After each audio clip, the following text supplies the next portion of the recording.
Olá, eu sou a professora Raquel Carvalho e esse é o RCCast número 9, em que nós vamos trabalhar alguma percepção mais recente em relação à posição do Estado contemporaneamente.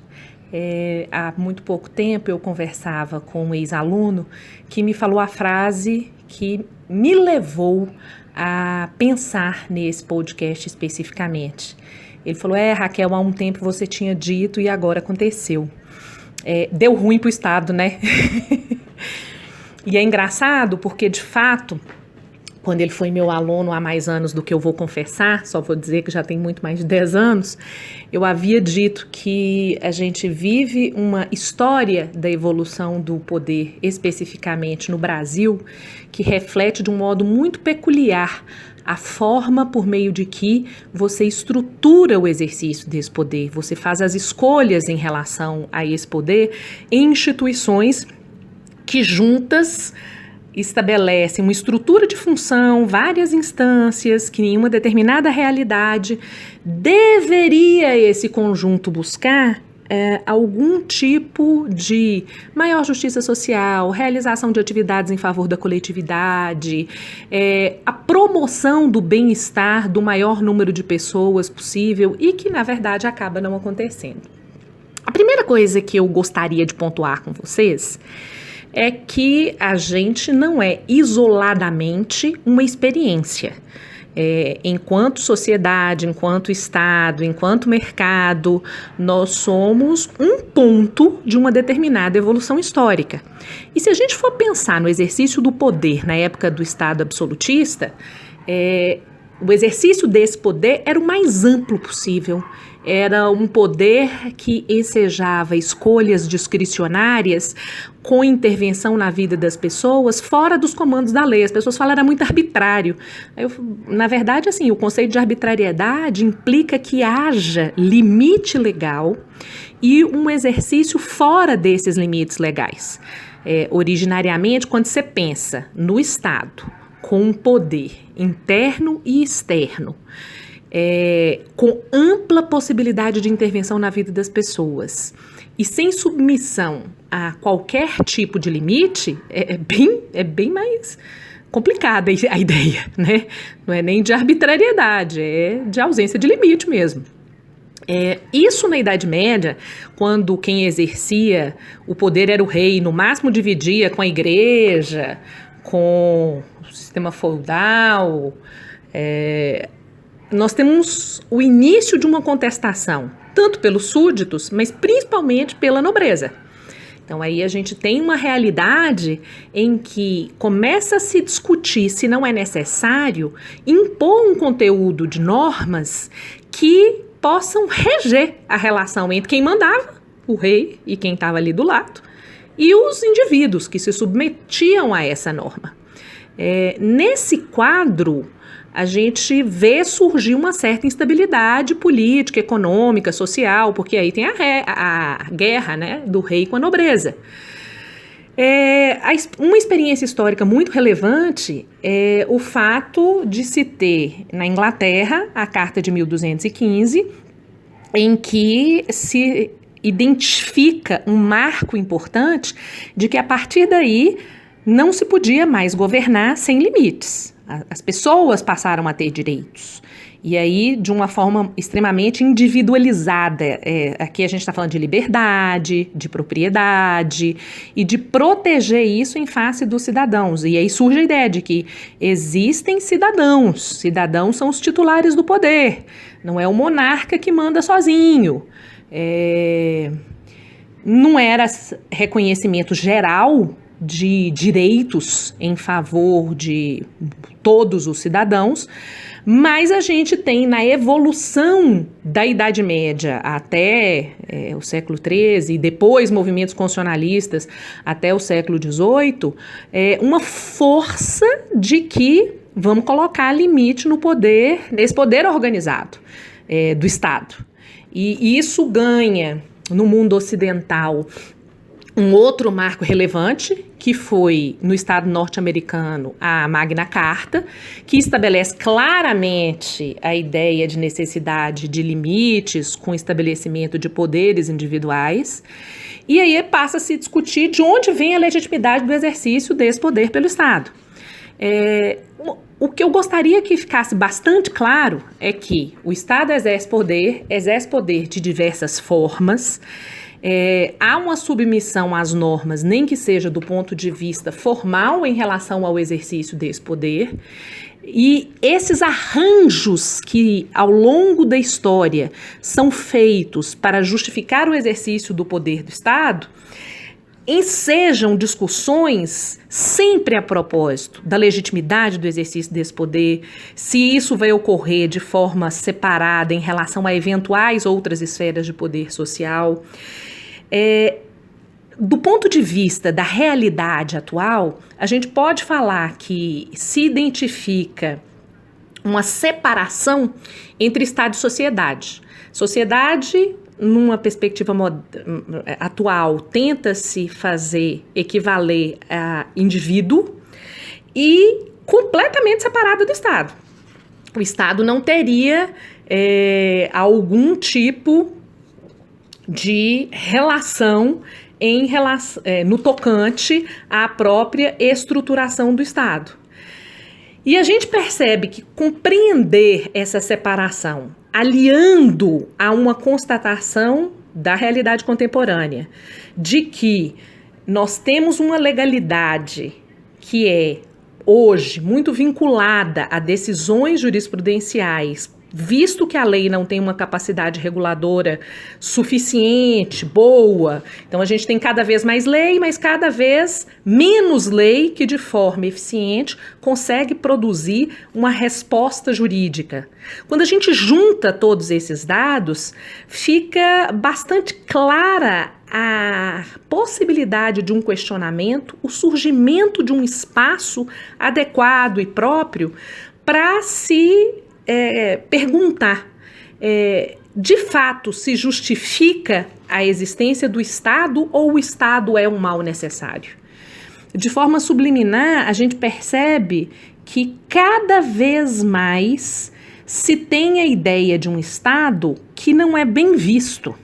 E é muito curioso porque, independente das concepções ideológicas hoje bastante bipolarizadas presentes, o Estado ele é mal visto mesmo assim. Olha, tá vendo esse tanto de corrupção? O Estado não presta, quem está no Estado é sempre um horror. Olha, tá vendo quem é que ocupou o espaço no Estado para falar que ia atuar contra a corrupção? Na verdade, é mais a captura do mesmo. É o poder econômico que utiliza todos os recursos disponíveis para poder produzir respostas que não são respostas inclusivas, universalistas. Na verdade, o que a gente quer é atender os próprios interesses de quem ocupou aquele espaço do Estado de uma forma desviada, uma captura desviada do espaço do Estado. E aí a gente tem um parâmetro que ele é claramente nihilista, ele é desistente, aquilo não diz respeito a ele. Tem um livro que eu já mencionei mais de uma vez, que é O Estado da Crise, do Bowman, onde ele fala que quando as pessoas se limitam a externar a sua indignação, sem canalizá-las para respostas positivas, e isso obviamente vale para o Estado, você vai ao espaço de todos, que é o espaço da rua, exterioriza a sua indignação e acredita que alguém vai chegar e vai resolver o problema de uma forma absolutamente mágica. O que, de fato, não é sustentável, não é crível e não é realizável. A gente vive uma realidade em que ela tem muitos problemas, ela é heterogênea, ela é plural, ela tem descontinuidade de uma forma bastante clara, as soluções são muito difíceis. Quem ocupa o poder, ocupa muitas vezes buscando satisfação de desejos que são desejos individualizados, que não tem uma dimensão de moralidade voltada para um grupo social. E quando se olha isso de um ponto de vista crítico, sem canalizar isso para soluções específicas, a gente alterna entre ceticismo, ironia, porque de fato percebe-se uma ocupação maquiavélica do poder. A gente verifica que as contradições que são inerentes a todos os sujeitos, especificamente no Estado, levam a um perecimento de coisas que são bastante importantes, como a ideia de que a gente precisa viver em sociedade, que uma resposta global ela é razoável e que não é normal lidar com... E aí eu vou usar uma expressão que é difícil usar no meio jurídico, mas que para mim é verdade. Não é possível lidar com o mal e com o mal institucional do Estado sem buscar uma saída razoável. Não se pode banalizar o mal, não se pode homeopatizar o mal. A gente não pode entrar numa história de normalidade, de resignação, de que é possível lidar com uma relação de ocupação e captura do poder para subordinação de quem se relaciona com ele de forma desigual, completamente divorciada de uma ideia de justiça. E aí eu não estou falando nem de uma justiça que compense bem mal, que é a ideia de justiça comutativa, ou de justiça distributiva, em que não há proporções diretas, mas que há uma justiça no todo e em relação às partes que é razoável. Eu digo mesmo de se buscar um mínimo de igualdade, razoabilidade, proporcionalidade, qualificação de exercício adequado do poder dentro de uma realidade do século XXI. E é preciso que a gente entenda que na evolução histórica sempre foi difícil fazer isso, mesmo quando o Estado passa a se submeter a norma jurídica numa ideia de Estado de Direito. Na verdade, existe um conjunto de disfunções de ordem econômica, social e política que chega ao ápice agora na nossa realidade contemporânea e não só no Brasil, que passa desde regimes totalitários, omissão de sociedades civis que não conseguem se organizar, um caráter muito pouco civilizatório de quem se relaciona com o poder, e esse máximo leva a uma compreensão que questiona aspectos que particularmente eu neles acredito e eles defendo. E aí há um ponto de convergência muito grande em relação ao autor, que é a base do meu pensamento nessa parte, que eu indico a leitura e que tem muito a ver com o que eu estou dizendo, que é o Emerson Gabardo, professor da Universidade do Paraná, e que ele fala que, olha, a gente precisa trabalhar com a ideia de solidariedade, e aí uma solidariedade como vínculo capaz de sustentar efetivamente o Estado, e isso precisa ser uma mentalidade. A gente precisa pensar numa universalidade que nos afaste de experiências horríveis, como experiências ditatoriais e totalitárias que ocorreram no século XX e que vêm retornando, como o fascismo, em que você tem uma radicalização de uma sociedade política e a manipulação das massas. A gente tem que pensar no próprio nazismo, essa ideia de processo de depuração humana, que na verdade é desumana, né? E que é um rompimento com a liberdade e com os direitos mais fundamentais absolutamente traumático. E esse rompimento com a liberdade é que sustenta regimes ditatoriais, e isso sempre parte da ocupação do Estado, de uma burocracia que pode ser uma burocracia fascista, pode ser uma burocracia socialista, mas há sempre uma centralização do poder em um regime ditatorial que busca, em certa medida, atender uma expectativa de legitimação simbólica. Uma das coisas que a gente percebe hoje em relação ao Estado no século XXI é que nós temos uma necessidade de buscar, ao menos formalmente, uma legitimação simbólica do poder. E muitas vezes não conseguimos levantar o véu do uso e da manipulação dos instrumentos que são empregados para que a verdade, se finja que o Estado está exercendo o poder regularmente, mas que, na verdade, existe uma ocupação em relação àquele espaço. E isso ocorrendo acaba criando mais ainda uma mentalidade refratária ao Estado. Olha que coisa perigosa. É muito perigosa a realidade que a gente vive, porque a gente acaba demonizando tudo que vem do Estado. Então, tudo que vem do Estado é ruim. O Estado fracassou, o Estado não tem nem como ser remodelado, o governo não tem que se meter muito nas coisas, o poder público não sabe fazer as coisas, quem está fora do poder público faz com menos custos, faz melhor, tem mais expertise, a performance é melhor. A gente não tem que pensar em política social como um todo, universal, a gente tem que pensar em setores. Nós temos que pensar numa realidade que é uma realidade menos estatal, com menos espaço específico para o poder do Estado. Eu gosto muito quando o Emerson Gabardo, ao fazer esse raciocínio, ele fala do Antônio Gramsci, que, analisando esse fenômeno, ele faz duas advertências, e que, para mim, é algo que eu gostaria que vocês refletissem. Muito cuidado com o que a gente está pensando hoje, de que o Estado é o demônio e nada vai resolver. Prestem atenção nessas duas advertências. Nem tudo que vem da sociedade e do mercado é bom. Por isso que a gente não pode hegemonizar, ou seja, ampliar tudo. E nem tudo que vem do Estado é mal. O Estado, ele pode sim ser um espaço de canalização de demandas e de produção de soluções que sejam, de fato, soluções eficientes. Essa história tem um autor que chama Thomas Paine, que ele fala: a sociedade é criada pelas necessidades, o Estado por nossa maldade. Cada vez mais a gente percebe que existe maldade no Estado.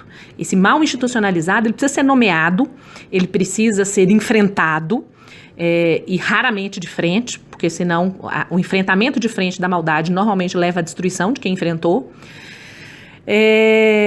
Mas a gente não pode pensar que tudo que vem do Estado é um poder que é um mal em si, e que qualquer pessoa que esteja lá vai exercer esse poder de forma absolutamente divorciada. A gente vive num mundo plural. O Estado também é uma colcha de retalhos. É possível que ocorra o exercício de poder no Estado não só para satisfação de interesses que sejam interesses individualizados. E aí eu gostaria de trazer para vocês a menção a um artigo super bacana que eu li em 2019, foi publicado na Revista de Direito Administrativo, de uma autora da Universidade do Estado do Rio de Janeiro. Ela é doutora e mestre pela UERJ. Foi publicado na RDA de janeiro de 2019. E aí ela trabalha duas escolas, ela na verdade estava falando de direito administrativo sancionador, e ela trabalha duas escolas a partir da análise econômica do direito. Numa abordagem extremamente pragmática, fala do pragmatismo filosófico assentado no consequencialismo, que entre nós virou a limite, do contextualismo, do antifundacionalismo, que é essa história de que as verdades são criadas, elas não são encontradas. Essas ideias todas, e aí trabalha super bem a Alice Voronoff, isso no texto dela, ela leva a uma abordagem pela Escola de Chicago, muito vinculada à análise econômica do direito. E aí a gente pode, por exemplo, falar de Bentham, que trabalha o sistema jurídico da ótica da teoria econômica. Stuart Mill, que fala da aceitação da realidade, como ela se coloca, indagando se a teoria econômica pode explicar. E aí o Calabrese, trabalhando a evolução dessas ideias, fala, olha, preciso fazer duas perguntas. A realidade tomou o mundo como ele é? Existe algum desvio no olhar de quem escreveu? Essa é uma pergunta que, na realidade, ela precisa muito ser considerada. No Brasil, existe uma parte da análise econômica do direito que é demonizada por uma parte do pensamento jurídico que não precisa ser demonizada.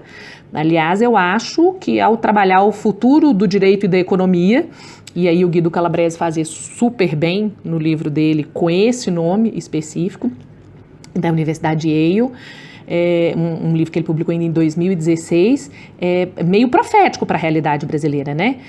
Nós estamos no mundo do Estado, tomando o mundo como ele é, a realidade jurídica considera o mundo como ele é, ou nós estamos considerando que não tem queimada quando São Paulo apaga 3 horas da tarde? Existe um desvio no olhar de quem descreveu o que vai ser realidade em nome do Estado para o Estado atuar. Isso é algo que é muito importante e que tem exatamente a ver com a relação do direito e da economia. E aí, trabalhando aí agora, sim, falando especificamente da Escola de Chicago, eu tenho um pequeno problema, e vou abrir um parênteses para falar. A Escola de Chicago, ela parte de uma premissa que eu considero questionável. Ela parte de uma premissa que os indivíduos são seres racionais e que realizam escolhas que vão aumentar, maximizar a preferência. É como se diante de cada realidade a gente fizesse uma análise de custo e benefício e escolhesse como atuar. É muito tentador pensar isso, né? Mas se fosse assim, ninguém não faria ginástica, ninguém não comeria doce. E em países nos quais o sistema funciona bem, ninguém cometeria ilícitos. O sistema punitivo do Estado funciona bem, ninguém cometeria ilícitos. Porque aí, de um ponto de vista consequencialista, a pessoa vai pensar, vale a pena fazer isso? Não, então não vou fazer. É óbvio que em muitas realidades, uma parte da sociedade, do grupo de pessoas jurídicas do mercado, responde a esses fatores. Mas isso não é exclusivo, absoluto e indiscutível.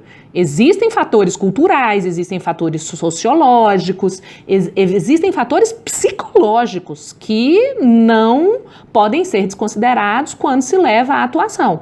Então, pensar num modelo de Estado que somente trabalha a ideia de uma reação, e aí numa perspectiva cada vez mais punitivista, para que se tenha, e aí trabalha a Escola de Chicago, numa lógica de incentivos, como instrumento de mostrar, olha, vamos fazer uma ação, vamos ter um comportamento diferente, porque compensa mais.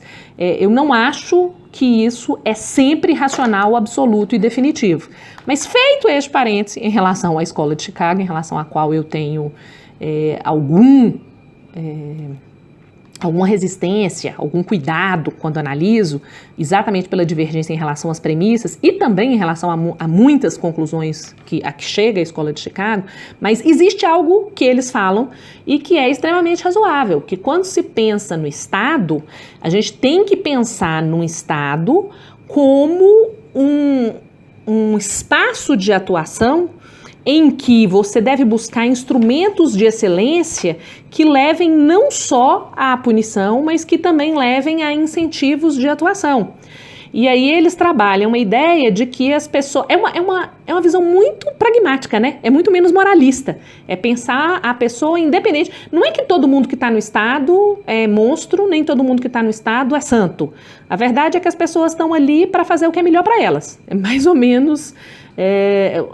atribuir a quem exerce poder no Estado e a quem se relaciona com o Estado submetendo-se a ele a possibilidade de fazer uma escolha consequencialista, baseada nas consequências. Existe algo que é bastante interessante nisso, que é quando eles trabalham que o Estado, quando normatiza, ele não pode nem ter uma normatização muito genérica, porque isso pode provocar comportamento muito arriscado em relação à norma genérica, e aí vai se depender efetivamente do judiciário, e o judiciário não funcionando, as pessoas vão ficar à vontade para se afastarem da normatização, mas também não pode ter uma normatização muito específica, porque senão você faz o funil ficar tão pequeno que um bocado de realidade fica de fora. É a história da subinclusão. Aliás, esse é um dilema da inteligência artificial, né? Como normatizar para não ter uma norma que funcione, que não é nem inteligência artificial. Na verdade, como a gente já trabalhou aqui, é automatização, né? Mas se eu faço uma automatização com base em uma norma muito genérica, aplica-se a qualquer situação e a coisa não roda. Se eu faço uma normatização muito específica, neste caso específico, vai ficar todo mundo de fora. E aí a gente precisa ter um Estado que trabalhe isso de forma adequada. Se a Escola de Chicago trabalha sob esse ponto de vista, a Escola de Virgínia, que no Brasil é muito pouco estudada e muito demonizada, ela trabalha com um outro pressuposto. Ela trabalha com o pressuposto de que governo, agentes políticos, burocratas, até mesmo os eleitores, por esse prisma da teoria da escolha pública, Public Choice Theory, leva a um esforço de migração com uma ideia de que o governo é tido com instituições através das quais as pessoas buscam o autointeresse e objetivos exclusivamente egoísticos. Não é uma escolha racional de ponderar custos e benefícios e aí fazer o que é melhor, como defende a Escola de Chicago, que os sujeitos agem. Os sujeitos agiriam, quaisquer que sejam eles, ponderando custo e benefício. A Escola de Virgínia fala nada disso, as pessoas buscam o que interessa só a elas só querem as suas preferências, elas só querem as suas satisfações racionais. Tem um autor, o Robert Tollison, que fala: os agentes do governo não são vistos de forma idealizada pela Escola de Virgínia. Eles não são pessoas comprometidas especificamente com o interesse público. Eles têm os interesses próprios deles. Então, a história de que o Estado é o mal, né? Não existe no governo nem um déspota benevolente. Não tem essa história de interesse público. A Escola de Virgínia, ela admite que os indivíduos capturam um processo político para redistribuir riqueza de terceiro para si. Riqueza de terceiro, no caso do Estado, de toda a sociedade, para si o indivíduo que está no poder, que é uma ideia de rent-seeking. Tem um artigo sobre isso que eu indiquei há pouco tempo nas redes sociais, no Facebook e no Instagram, vale a pena dar uma olhada, porque é um artigo que trabalha como o direito administrativo não tem prestado atenção na história do rent-seeking. E nessa história de uma burocracia, que é uma burocracia de baixa performance, que tem interesses perversos nela, como que a gente lida para que o fato de sim se mudar as regras do jogo do Estado ou influenciar a modificação da regra do jogo ser feito de um modo divorciado da realidade não resulte só em violência. A gente não pode levar a um desfuncionamento, a uma descrição nihilista mais que realista que pare aí. E aí acabou tudo? Na verdade, aí eu volto à ideia.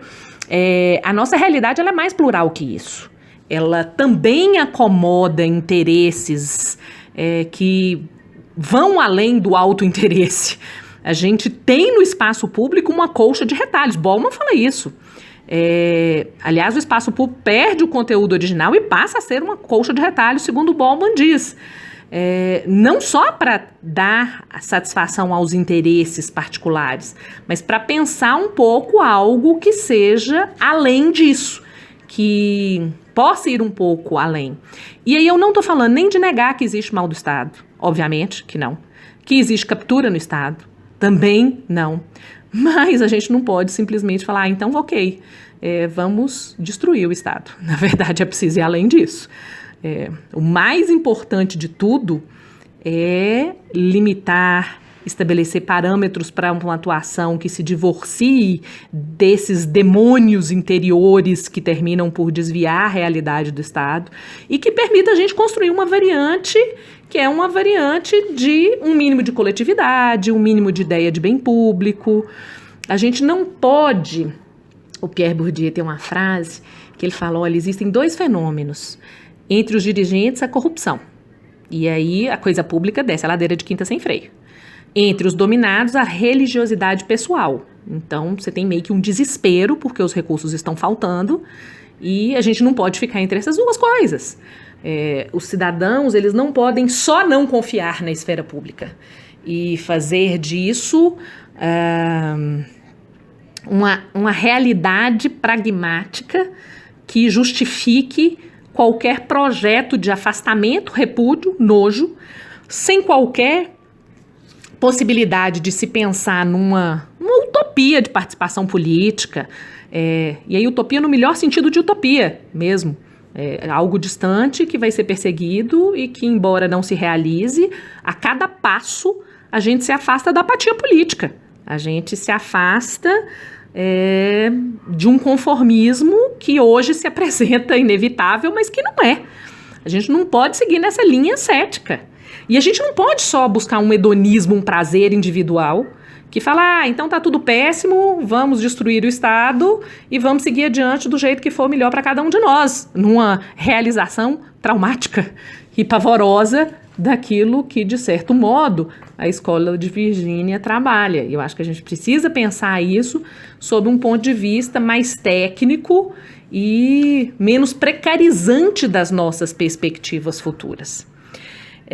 Quando a gente trabalha na sociedade contemporânea, toda essa realidade que traz insegurança para todos nós, e sim, nós estamos cada vez mais inseguros, no Brasil, a gente tem algumas peculiaridades. É muito curioso porque se fala assim, o Estado brasileiro, ele invade a realidade da sociedade, do mercado, dos cidadãos e dos indivíduos. Ele é um Estado muito forte. É engraçado. O Emerson Gallardo, ele fala uma coisa que eu gosto muito, ele fala assim, o Estado, ele é forte por um lado, mas ele é fraco por outro. Ele é forte, e aí digo eu, no poder de intervenção e de, uma vez capturado o espaço desse poder, invasão, exercício de violência mesmo em relação a quem se relaciona com ele. E ele é muito fraco na proteção de quem mais requer a sua atuação. E é muito curioso ouvir o discurso de quem captura o poder do Estado, porque existe algo de infantilização e de vitimização em face do Estado. É como se o Estado fosse um mal que acabasse com as boas empresas que só querem o bem de todos. E essa não é uma realidade contemporânea. O mercado, ele é um mercado que ele não está querendo produzir emprego para a gente ter justiça social, para todo mundo ter dignidade, não. O mercado quer dinheiro. E não tem nada errado do Estado querer dinheiro, veja bem. Eu sempre repito, vamos acabar com a culpa cristã em relação à obtenção de lucro pelo mercado. Mas a verdade é que nós vivemos uma realidade em que as empresas, quando atuam, elas buscam aquilo que justifica a sua existência. Realização de um objetivo com alcance de lucro. É isso. E a sociedade, ela não pode esperar a atuação de um mercado fora disso e de um Estado, como se fosse alheia ao próprio Estado. É muito curioso isso. A gente hoje se coloca como... É bem fruto de uma história paternalista, né? A gente quer ser alvo de uma resposta pronta, acabada, que nos beneficia a todos. O Sidney Chalup fala, o brasileiro é um povo criança. De fato, a gente não consegue ocupar o poder enquanto sociedade, não consegue mesmo. Gente, a gente veio de uma estrutura de escravidão. Se a gente veio de uma estrutura de escravidão, a gente não tem experiência de cidadania ativa. A gente não tem uma experiência em que quem exerce o poder, organizando esse poder como Estado, está preocupado com a justiça em relação a todos no fornecimento de serviços, na prestação de atividades. Na verdade, o poder, ele é assumido por pessoas, e aí eu estou falando da coroa, que não está nem aí para os interesses locais, para quem está aqui. E aí, cada vez mais a gente percebe uma parte da sociedade. Sabe a história da nobreza que vai brigar com o rei? No Brasil, a nobreza vai lá e ocupa o rei, vira o espaço público. E existe todo um restante dos brasileiros que fica de fora. E aí esse é um contexto muito peculiar do país. É um contexto em que surgir a ideia de nacionalismo é pouco provável. Aliás, a ideia de nacionalismo, de patriotismo, ela é muito reprimida, né? Se a gente pensar a experiência da Guerra do Paraguai, a própria história do Brasil, ela tem uma dificuldade, e aí, mais uma vez, eu cito o Sérgio Buarque de Holanda, em não confundir o público com o privado. Por quê? Porque o privado, na ideia de um coronelismo, da nobreza que ocupa o poder, vai lá, ocupa o poder e faz daquilo uma burocracia extremamente comprometida com um modelo autoritário. É aí que o Estado é forte. Então, o Estado é forte porque ele é um modelo autoritário resultante da ocupação desse poder por pessoas que buscavam não interesses sociais que fossem aptos a atingir o maior número de pessoas, mas em interesses muito setorizados, muito específicos, especializados. A gente não está falando de uma solidariedade vertical. A gente está falando de uma especificidade de poder que trabalha uma ideia de solidariedade. A gente não está falando de uma solidariedade horizontal, a gente está falando de uma especificidade que leva a uma solidariedade que é uma solidariedade vertical. E aí vale a pena ler um artigo no Direito Administrativo para Todos, que é o www.raquelcarvalho.com.br, www.raquelcarvalho.com.br, onde eu trabalhei exatamente essa ideia enquanto trabalhei o nepotismo. A gente vive numa experiência social brasileira em que o afiliadismo, em que a proteção de interesses que são individuais familiares entra no poder e ocupa o poder. E aí vocês estão falando, mas como que isso acontece de uma forma tão óbvia, ainda no século XXI? Aí eu vou lá no século XX e cito o Jelinek, que falava: o Estado é uma instituição exclusivamente humana. O Estado não é algo separado da sociedade, o Estado não é algo separado dos cidadãos. O Estado é uma instituição exclusivamente humana. Então, as pessoas, elas estão ali com tudo de possibilidade, potencial positivo e negativo que aquilo implica. E aí, em relação ao positivo e negativo, me fiz uma conexão e lembrei do Bobbio, que fazia uma conexão positiva do Estado e pensava o Estado como uma forma de você controlar interesses sociais que eram inconciliáveis. E aí uma perspectiva positiva, né? O Estado é imperfeito, mas dá para aperfeiçoar, vamos atrás de uma coisa que seja melhorzinha, uma república ótima. E existe o Estado como um mal necessário, que é algo que a gente, né, hoje vive. Eu acho que a gente tem que pensar o Estado como um mal não necessário. E também não numa visão pragmatista, que é porque a gente precisa do Estado e é ele que temos. É porque é um caminho de compatibilização de necessidades e produção de resultados que permite não excluir a sociedade, viabilizar ao mercado o alcance das suas melhores finalidades e ensejar algum tipo de aperfeiçoamento em relação aos poderes públicos. A gente precisa de um espaço para exercer poder público. A gente precisa de um espaço para fazer evoluir todas as potencialidades individuais. E o Estado, ele não pode ser um lugar onde uma mentalidade com vícios que são inerentes a todos os indivíduos e cidadãos justifica o fim daquele espaço, só o Estado. A gente tem que pensar que afiliadismo, nepotismo, patrimonialismo é um fenômeno social.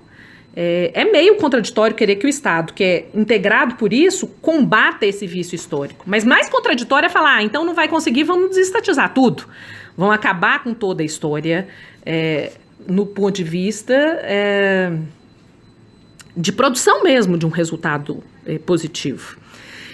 E aí eu gostaria de trazer para vocês que, se eu tenho minhas resistências à história de que o Estado é um mal e que não tem solução, pensar uma sociedade como a nossa, avessa ao Estado, é um negócio perigoso, é um negócio contraditório. A sociedade não é infensa dos problemas que o Estado hoje traz.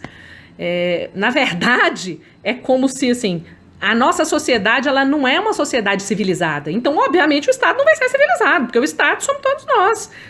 A gente não tem que pensar que vou encontrar deturpação no Estado que eu não encontre nos membros daquela específica sociedade. A gente precisa caminhar um pouco em relação a isso e pensar em um movimento público e no direito administrativo de normatização dessa vida pública que tire do Estado esse lugar de inimigo da democracia. Que tire da ilusão. A gente segue na ilusão que a gente tem que ter uma resposta milagrosa, né? Isso é um negócio que realmente me deixa absurdada. A palavra é absurdada. Como é que a gente continua pensando que vai ter o espaço perfeito? Então que vai ter, ou o Estado é perfeito, não, então o Estado é o demônio, então a sociedade é perfeita. Não, a sociedade também não é perfeita. Os riscos de corrupção, de nepotismo, de se destruir, são os mesmos. E não adianta sonhar que em qualquer desses espaços alguém vai exercer esse poder sem algum tipo de tendência em relação ao abuso no exercício do poder. Essa é a máxima mais óbvia que a gente escuta desde que tem algum tipo de participação da vida política. Quem tem poder tende a abusar do poder. O que a gente precisa é ter uma sociedade, um Estado e normas que sejam capazes de produzir um sistema que limite os resultados terríveis endêmicos que levam ou ao niilismo, ou uma desconfiança que ela é insuperável, ou uma descrença que é absurda. Eu sei que não é fácil, porque de fato a gente precisa de uma sociedade melhor organizada, como no Brasil. A gente nunca chegou a ter nem Estado social de direito, porque o Estado ele era forte para abusos, mas muito fraco para a outorga de serviços básicos para a população. A gente não tem uma teia social adequada a se ter o requisito, e aí, mais uma vez, seguindo o que o Emerson Gabardo fala, a gente precisa de uma teia de solidariedade, a gente precisa de pensar em um Estado que seja um Estado social democrático. Ele fala uma frase que é perigosa, se não compreendida, porque é muito sujeita a críticas, e aí críticas que eu já vi dirigidas também, como ele, ao Carlos Aires Brito. Ele fala, olha, a efetividade da Constituição depende da afetividade que se tem. E aí o Emerson, seguindo o Carlos Aires, fala, a falta de afeto ao sistema constitucional, ao direito, ao Estado, à política, à esfera pública, problema crônico do século passado e na transição do século XXI. Eu diria agora, já em 2021, que a gente vive uma crise bombástica do declínio da autoridade no Estado, do seu mau exercício, da resposta que a sociedade tem conseguido produzir, e se a gente não conseguir trazer um mínimo de conteúdo, de um caráter social para a sociedade, a coisa não vai ficar boa. É muito curioso, porque aí eu começo o podcast falando de que deu ruim para o Estado, e as pessoas falam assim, vai falar que não tem solução. Na verdade, eu acho que reconhecer essa resposta niilista, que leva a uma omissão em relação ao Estado, não pode nos levar a uma omissão mais perversa ainda no âmbito do direito. Eu tenho meio que o objetivo de buscar a produção de saídas, de respostas sistêmicas, a partir de iniciativas que sejam uma grande tarefa de todos, e aí do Estado, e daqueles que estão dentro do Estado e que entendem a tensão na qual a gente está, e de parte da sociedade, que consegue compreender o risco que a democracia hoje se sujeita.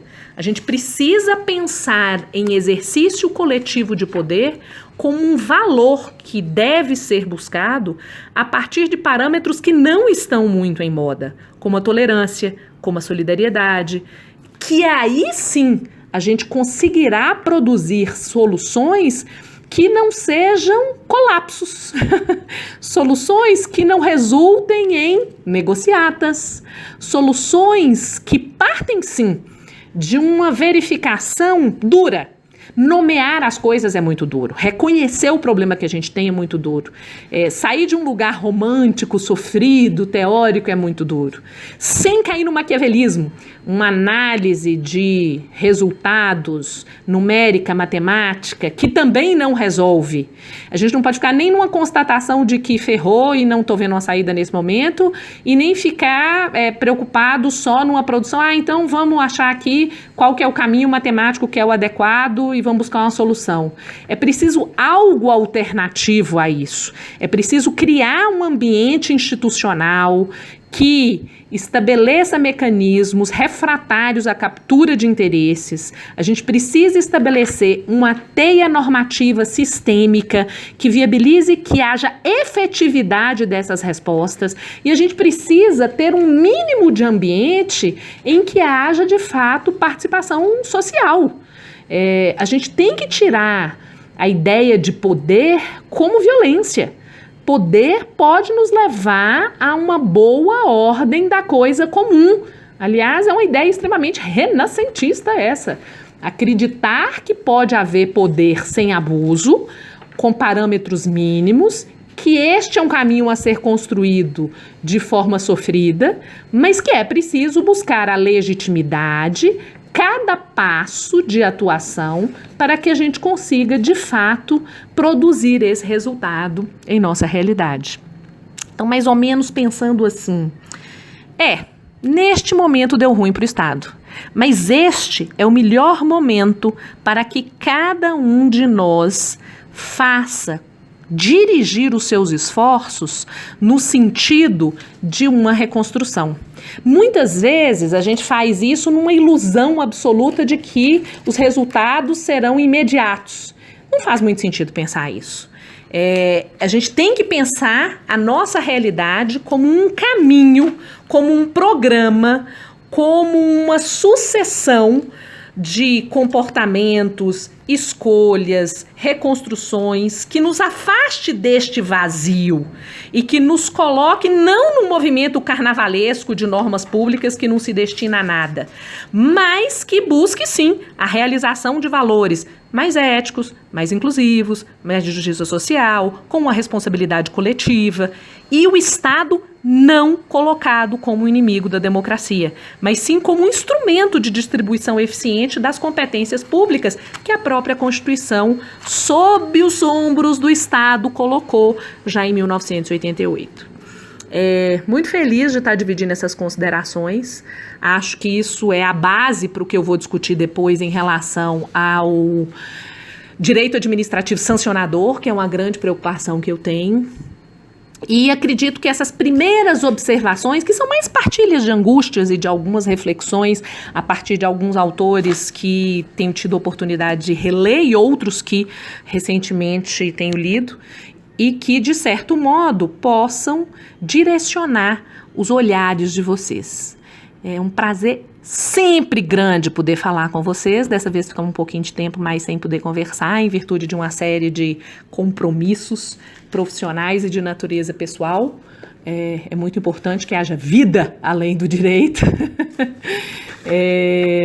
E agora vamos trazer um pouco dessa vida para dentro do direito, com a reconstrução no 1 a 1, que eu acho mesmo que é o espaço adequado para a gente atuar. Muito obrigada, um grande abraço e até o próximo RCCast.